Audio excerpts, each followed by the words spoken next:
सब। चलो बाय, मैं जा रहा हूँ, बाय।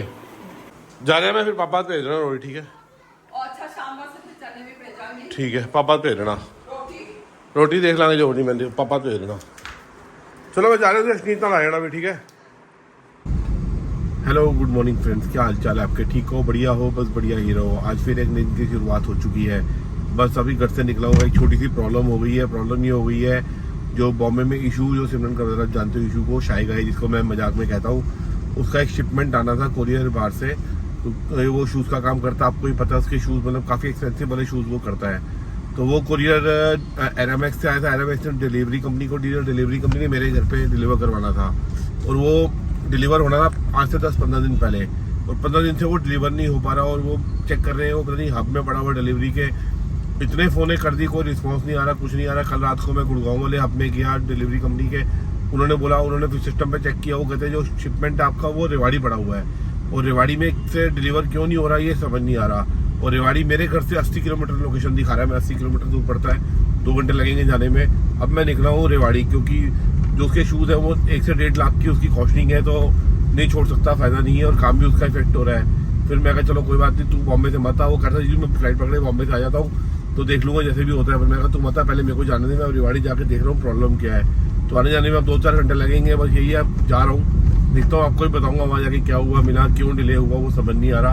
अब तो अभी मैं मानेसर पहुँच गया हूँ, यहाँ से 35-40 किलोमीटर रह गया है। तो लोकेशन तो मैंने मंगवा लिया, आगे जाके ऑन करूँगा क्या है ये।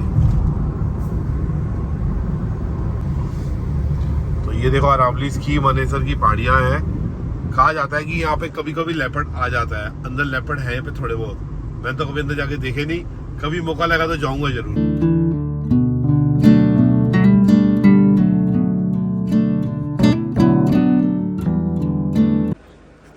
तो काफ़ी परेशान होने के बाद, ढूंढने के बाद अब जा रहा हूँ उधर ऑफिस में। कह रहे हैं ऑफिस में पता करो, वहाँ मिलेगा। अब पता नहीं, देखो कब मिलता है, बहुत टाइम लगा दिया यार। रेवाड़ी आया हूँ मैं अभी। तो जैसे आपको पता है 10 दिन से बहुत ज़्यादा परेशान हो रहा हूँ शिपमेंट के लिए, ढूंढ के घर से, मतलब 80 किलोमीटर दूर आया हूँ रेवाड़ी। तो भाई लोग अपने सब्सक्राइबर मिल गए जिन्होंने पहचान लिया, तो अब कह रहे हैं हम आपकी हेल्प करेंगे, जल्दी ढूंढ के देंगे। बहुत बहुत मेहरबानी हो जाएगी भाई, थैंक यू यार। कोई बात नहीं, आपके बाकी आपके लिए इतना करेंगे। नहीं थैंक यू जी, थैंक यू।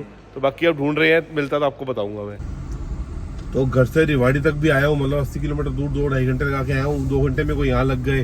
इतना बड़ा वेयर हाउस है ये, देखो इनका अंदर कम से कम नहीं तो 15 से 20 हज़ार पार्सल लोगों के पड़े हुए हैं। तो मेरा तो मिला ही नहीं आज भी, परेशान हो गया। उन्होंने कल तक का टाइम मांगा है कि सर एक दिन का हमको टाइम मोड़ दो तो हम आपके घर डिलीवर करा देंगे। बहुत डिले हो गया एक्चुअली, कंपनी को इंटरनल पंगे हुए हैं, इसकी वजह से स्टाफ सारा इनका आगे पीछे हो गया है, और एक के ऊपर एक शिपमेंट जो है वो सब दब गए हैं। तो मेरा तो मतलब इशू इतना परेशान हो रहा है, बेचारा उसका माल फंसा हुआ है, बहुत ज़्यादा नुकसान हो जाएगा उसको अगर 1-2 दिन में ना मिला पैकेट। तो देखो भगवान करे मिल जाए, मैं तो यही प्रार्थना करूँगा भगवान से। अब कल तक का उन्होंने टाइम मांगा, तो कल फिर मुझे यहाँ आना पड़ेगा, देखो क्या होता है। मतलब तो दिन सारा मेरा वेस्ट तो हो ही गया, 3 बज गए हैं। अब जा रहा हूँ ऑफिस, जा रहा हूँ, देखते हैं क्या होगा।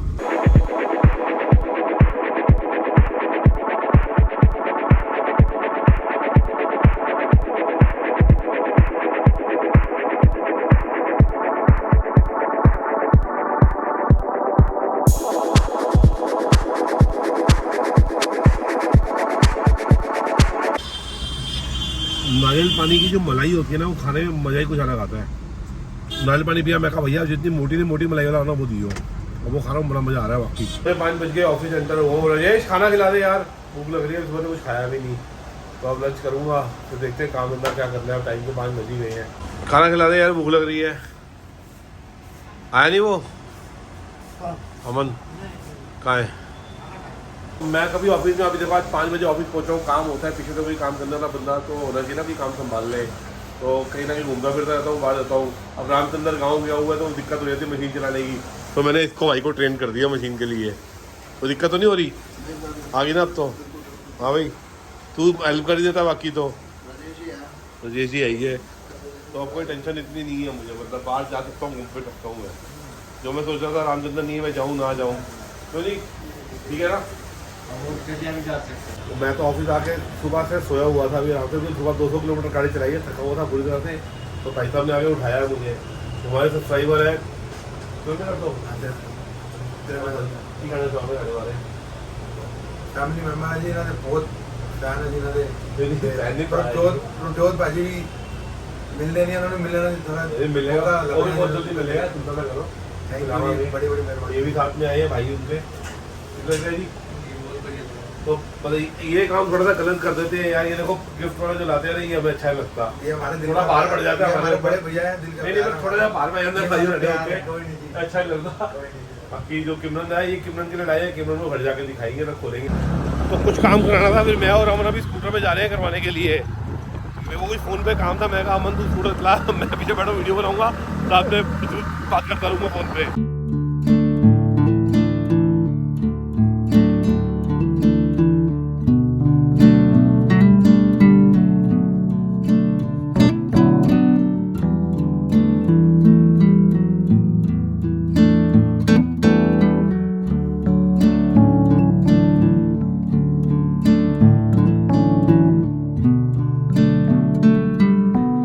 घर पहुंचा हूँ, बस सिमरन को राउंड दे रहा हूँ, साथ में सिमरन को भी राउंड दे रहा हूँ। कैसा लग रहा है आपको राउंड लेके? मुझे कैसा लगेगा राउंड लेके? किमा आपको कैसा लग रहा है राउंड लेके? स्किटल्स खा ली आपने? कैसी लगी? पता है आज ऑफिस में एक सब्सक्राइबर आए थे हमारे मिलने के लिए, उन्होंने आपके लिए गिफ्ट दिया बहुत अच्छा, और मैं घर जाके दिखाऊंगा। अभी तो दिया उनको था, आप थैंक यू बोल देना गिफ्ट खोल के अभी ना। तो तरवार अंकल ने दिया। अभी एक और अंकल ने दिया था, अच्छा पीछे तेरे को पड़ा नाम- है। पीछे अच्छा, पड़ा तेरे को नाम दिखाऊंगा। याद है? कौन सा? तेरी तलवार अंकल। अच्छा आपको याद है तलवार करवाया? तेरी मेमोरी बड़ी अच्छी किमरन। ये हिंदी के हिंदी में पूछो तो जवाब दे अच्छा रहा है। तो जैसे कि आप सब लोग मतलब कई मेरे जो सब्सक्राइबर्स हैं मुझे बहुत टाइम से बोल रहे हैं कि आप अपनी लाइफ के बारे में जाओ, बताओ शुरू से कैसे आपका क्या है, कैसे मतलब कब आप बिजनेस में पढ़े, क्या पढ़े। तो मैं आज बताता हूँ आपको, शुरू करें सर।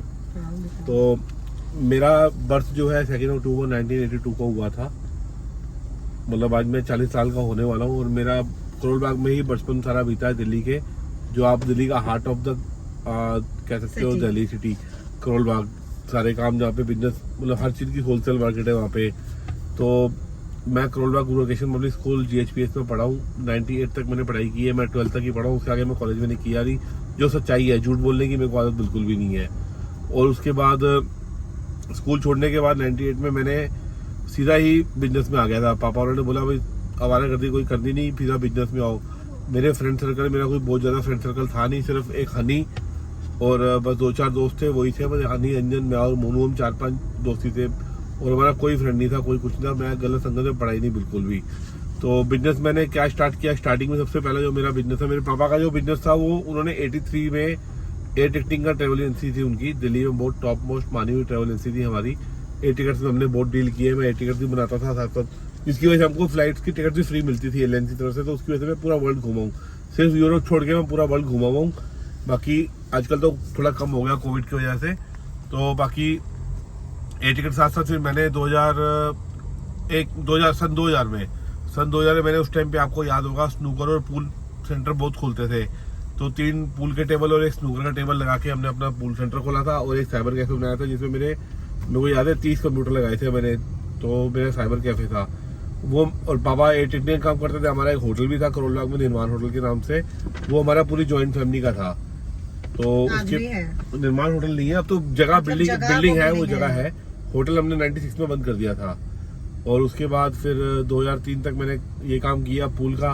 तो 2003 में ऐसा हुआ, सिमरन के दादाजी की डेथ हो गई बॉम्बे में। जो इसके दादाजी थे वो मेरी मम्मी के मामा जी लगते थे, और मैं उनको नहीं जानता था, मैं कभी बॉम्बे गया भी नहीं था पहले, मतलब गया था इनके यहाँ नहीं गया था, ना मैं सिमरन को भी जानता था, मैं कभी सिमरन को मिला था। तो मम्मी कहती थी कि मैं जा रही हूँ बॉम्बे, तो डेथ हो गई है मामा जी की, तो मेरे को जाना पड़ेगा।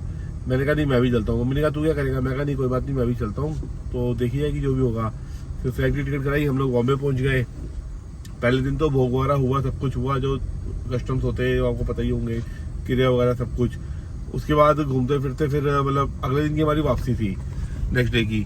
तो वापसी भी किया, तो मैं उस दिन ना काफ़ी बोर हो गया, क्योंकि मैं किसी को जानता नहीं था इनके घर पे, तो टाइम पास नहीं हो रहा था। फिर मम्मी ने बहुत शर्माते हुए ना, जो इनकी बुआ का बेटा है गोल्डी भैया, जो अमृतसर की वीडियो मैंने आपको मिलाया था, जिन्होंने मेरा रिश्ता करवाया, तो उनको बोला कि गोल्डी बेटा टाइम माहौल ऐसा खराब चल रहा है, अच्छा नहीं है, चलो डेथ हुई है तुम्हारी घर पे।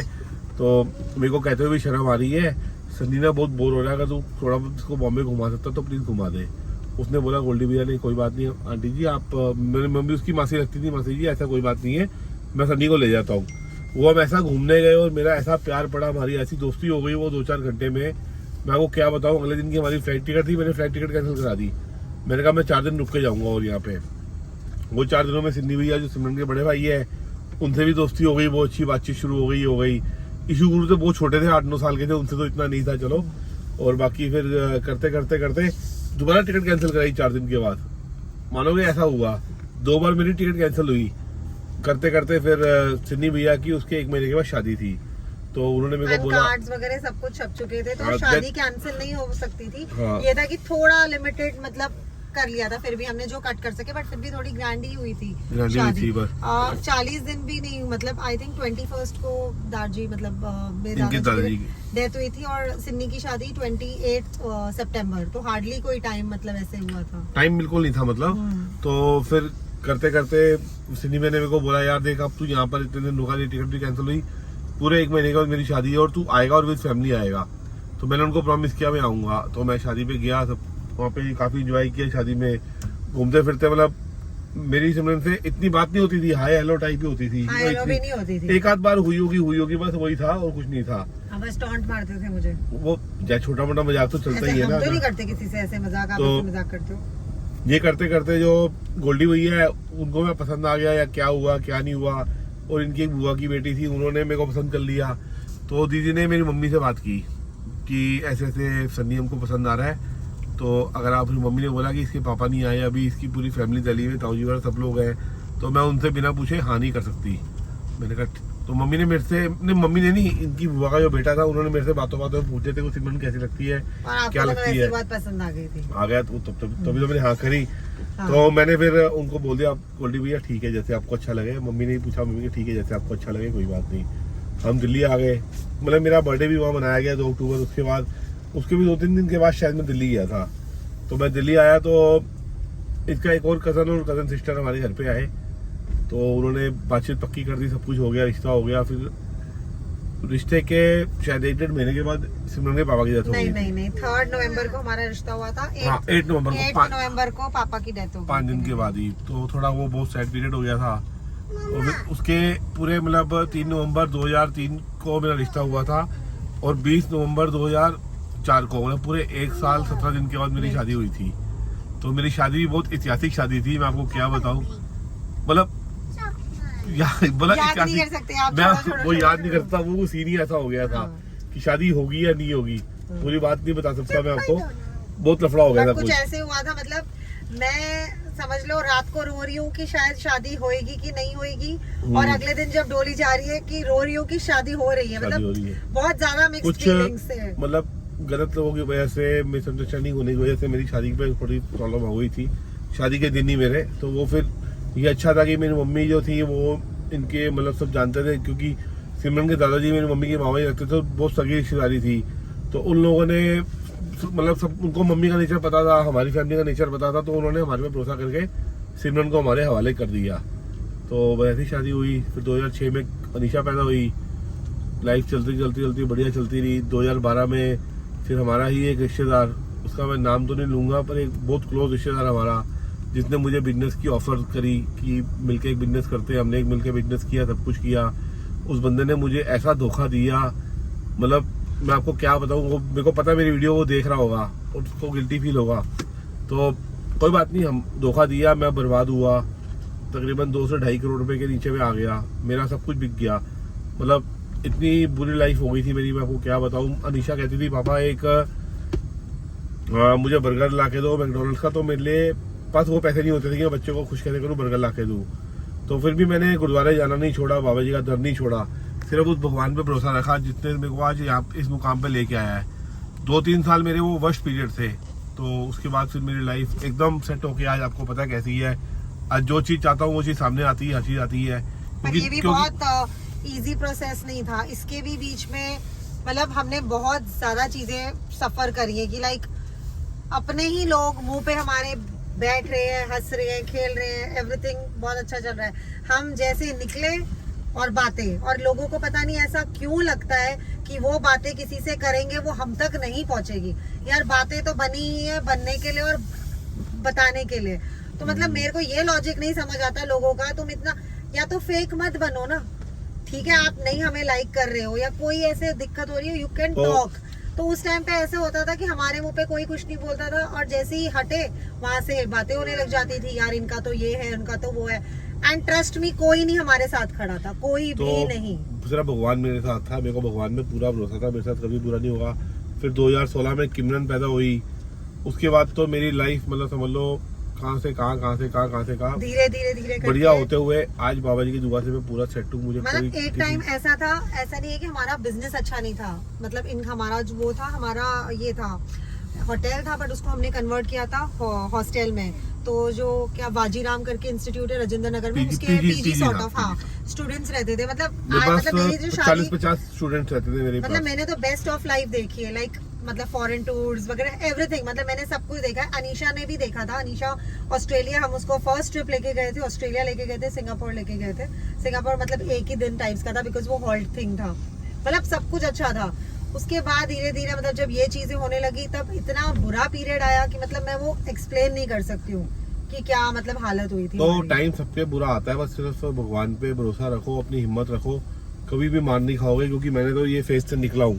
तो आज बाबा जी की दुआ से हर चीज मेरे पास है, इतना बढ़िया टाइम चल रहा है, बस अच्छा चल रहा है सब कुछ। आप देख ही रहे हो, देखते भी हो, तो आपके साथ भी प्यार बन गया। तो बस ये मेरी छोटी सी एक स्टोरी है, बाकी आपको बहुत जल्दी मतलब मेरी स्टोरी के ऊपर एक चीज भी मिलेगी, तो देखना आप, कोई बात नहीं, बताऊंगा आगे, मतलब शेयर करूंगा आपको बहुत जल्दी एक और चीज। तो अच्छी लगी हो तो बताना। मतलब ये है कि बुरे मतलब कि सबको ये लगना चाहिए कि चलो हार्ड टाइम्स आते हैं, नो डाउट, मतलब जैसे कहते हैं ना, रिवर है, वेव्स है, कभी हाई टाइड है, कभी लो टाइड है, टाइड्स तो है ही है ना। तो सेम चीज लाइफ की है, मतलब अच्छा टाइम भी है तो बुरा टाइम भी है। तो मतलब इसमें मेरा अपना एक्सपीरियंस है, पाठ करना जो भी है, पूजा करना, ये मत छोड़ो 100। मतलब मेरे को तो आई थिंक मैं जब से 8-9 इयर्स की, तब से हम मतलब पाठ करते हैं, और आज तक टचवुड बाबा जी की दया से, ये बोलते ना एक आशीर्वाद है उनका, आज भी रूटीन है। नहा के सबसे पहले मैं पाठ करती हूँ, ये भी पाठ करते हैं, घर में पाठ है। अब अनीशा और जैसे चलो बड़े बच्चे इतना नहीं करते, बट फिर भी करते हैं। किमरन तो आई थिंक 2 साल की थी, 2.25 साल की थी, तब से मैंने इसको हमारे में मूल मंत्र का जो पहली पौड़ी का पाठ होता है, किमरन को पूरा आता है, आज तक आता है। और अभी भी वो धीरे धीरे मैं उसको और सिखा रही हूँ कि वो कनेक्टेड रहे। मतलब हम जितने मॉड दिखे या जैसे लगता है ना कि हाँ, पहले तो मुझे शुरू में ये भी प्रॉब्लम होती थी, जब मैं दिल्ली आई थी, वो कहते थे अरे बॉम्बे की है, अरे यार बॉम्बे की है तो क्या हुआ, एटिकेट्स नहीं होंगे, मैनर्स नहीं होंगे, कल्चर नहीं होगा। मतलब मुझे ये लॉजिक बहुत ही मतलब बहुत टाइम लगा। हाँ, इनकी फैमिली जैसे मम्मी पापा वगैरह, इन्होंने कभी नहीं मुझे बोला, एंड टचवुड मम्मी ने तो कभी भी नहीं। अगर मैं टॉप पहन रही हूँ, मम्मी कहती थी नहीं तू शॉर्ट टॉप पहन, मैं ड्रेस पहन रही हूँ, नहीं तू शॉर्ट ड्रेस। मम्मी पापा बहुत ज्यादा ब्रॉड माइंडेड है, तो मेरे को वो भी मतलब उनकी तरफ से प्रॉब्लम नहीं थी, बट कहीं ना कहीं वाया बॉम्बे से है ये, अरे यार बॉम्बे से तो है क्या है, सब चीजें आती है ना। तो बस यही कहूंगा, जिसने देखो मेरे को धोखा दिया, मेरी आंखों के सामने वो बंदा है, मुझे पता है उसका क्या हाल हो रहा है। मेरी वीडियो देख रहा होगा, सुन रहा होगा, मेरे को गालियां भी दे रहा होगा, पर वो भगवान है ना। मैंने एक अनीशा के लिए एक प्रॉपर्टी ली थी नोएडा में, मेरी वो प्रॉपर्टी तो चली गई थी, मुझे पता था कि मेरी प्रॉपर्टी छीनी है। कैसी कचरे के बोलते ना थ्रो अवे प्राइसेस। तो मतलब मुझे मजबूरी में बेचनी पड़ी, तो मैंने भगवान के आगे इतना कहा था कि मेरी बेटी की प्रॉपर्टी गई है बाबा जी, आप देखना। आज उस बंदे के पास कुछ भी नहीं है, और हम वापस स्टैंड हो गए हैं, और वो वापस डाउन चला गया है। तो भगवान है, भगवान पे भरोसा रखो, सब कुछ होता है। बस किसी का दिल मत दुखाओ, किसी का दिल मत तोड़ो, किसी को धोखा मत दो। हमारी लाइफ का यही असूल है। एंड कई बार ऐसे भी कईयों को लगता है, जैसे डॉटर्स है, कहते हैं, मैं सच्ची बता रही हूँ, डॉटर्स रियली एक ब्लेसिंग्स है। मतलब मैंने तो अपने एक्सपीरियंस से बोल रही हूँ, एंड मैं ऐसे नहीं बोलूंगी कि हाँ मैं कैमरा के सामने आप लोगों को बोलने के लिए। जब किमरन बॉर्न हुई थी, नो डाउट थोड़ा सा मुझे फर्स्ट डे थोड़ा सा मतलब मूड थोड़ा सा मेरा हुआ था कि यार आई एक्सपेक्टेड कि हाँ चलो बॉय होगा, मैं झूठ नहीं बोलूंगी, बट इनको कभी नहीं था। मैं इनफैक्ट इनसे लड़ती थी, मैं ना अरदास भी करती हूँ बॉय के लिए, कहते हाँ करता, मतलब ना इतना नहीं थे। एंड मेरे को याद है अनीशा के टाइम पे भी जैसे वो बॉर्न हुई थी, सबको हमने गिफ्ट्स वगैरह जो भी मतलब नर्सेस को दिया था। किमरन के टाइम में इन्होंने डबल दिया था, जबकि तब उतना हमारा अच्छा नहीं था, बट फिर भी मतलब एज बीइंग अ मैन मैंने लड्डू बांटे थे हॉस्पिटल में। लड्डू बांटे थे। अनीशा के टाइम में तो बहुत सारे थे, पता नहीं, फिर भी इसके टाइम में आपने 500 सबको दिया था, पूरे स्टाफ को। अनीशा के टाइम में 11:15 का टाइम था तो इतने लोग भी नहीं थे, इसके टाइम में सबको आपने करा था। बट मेरा उस दिन फिर भी मेरे को थोड़ा सा फील हुआ था, एंड आई रिग्रेट कि मैंने ऐसे सोचा भी क्यों था। बस वो फर्स्ट डे था, फर्स्ट वो नाइट थी जो मैंने थोड़ा सा ऐसे, बाबा जी ने मेरे को देखो इतनी प्यारी बच्ची दी उस दिन के बाद, उसके बाद फिर उस टाइम पे भी मुझे कई लोगों ने बोला, अरे कोई बात नहीं, तू ना जल्दी बॉय प्लान कर लेना, ये कर लेना वो, एंड तब मैं सुनती रही। बट ट्रस्ट मी, जैसे जैसे टाइम जाता गया, मुझे आज भी कोई मुझे बोलता है ना, मुझे सच में कोई नीड नहीं लगती। ठीक है, ये पुरानी बातें होती है, ऐसे नहीं है बॉयज बुरे हैं, बहुत अच्छे हैं, सब कुछ है, बट मेरा मानना है कि जो डेस्टिनी में लिखा है ना, जो आपके लिए अच्छा, आपको वही मिलेगा। और अगर आपको वो नहीं मिला तो उसमें भी जरूर कोई भलाई है। तो ऑलवेज बिलीव, कर्मा, अपने कर्मा जो होता है ना, वो साथ हमेशा रहता है, चाहे तुम अच्छा करो या बुरा करो। बस आज लंबी स्टोरी हो गई थोड़ी सी, कई लोग बोर भी हो जाएंगे। हाँ, फिलोसॉफिकल लगेगा, बट ट्रस्ट मी, हमारी रियल स्टोरी है, हमारे अपने एक्सपीरियंस कि हमने बहुत कुछ देखा है।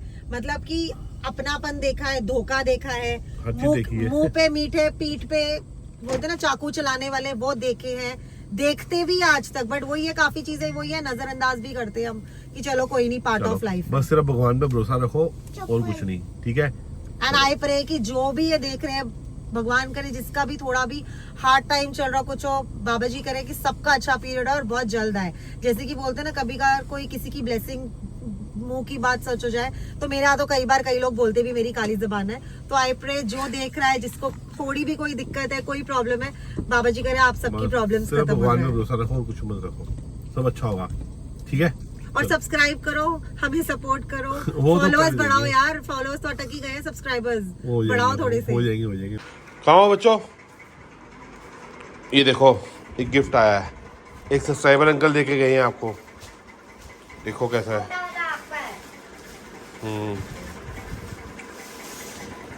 थैंक यू बोल दो। चॉकलेट है, वेरी गुड, चॉकलेट खाओ। मुझे भी गिफ्ट चाहिए, मेरे को गिफ्ट नहीं दोगे?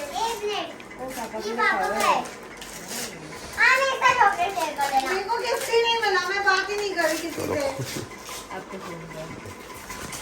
थैंक यू जी, आपने कवर दिया, मुझे बहुत अच्छी बात है। कौन से का? ठीक है, 13 थैंक यू बोलो। आज आपको हमारा व्लॉग अच्छा लगा और हमारी जो स्टोरी आपने सुनी आपको अच्छी लगी हो। मेरे को पता है कितने लोगों के दिल को छुएगी, काफी लोगों को लगेगा कि ये उनकी स्टोरी है, बिकॉज ये एक्चुअली रियलिटी ऑफ लाइफ है। तो अगर आपको प्लीज अच्छा लगा हो तो लाइक, सब्सक्राइब एंड कमेंट। कल फिर मिलते हैं न्यू वीडियो के साथ। Good night. Thank you for watching. Like, subscribe,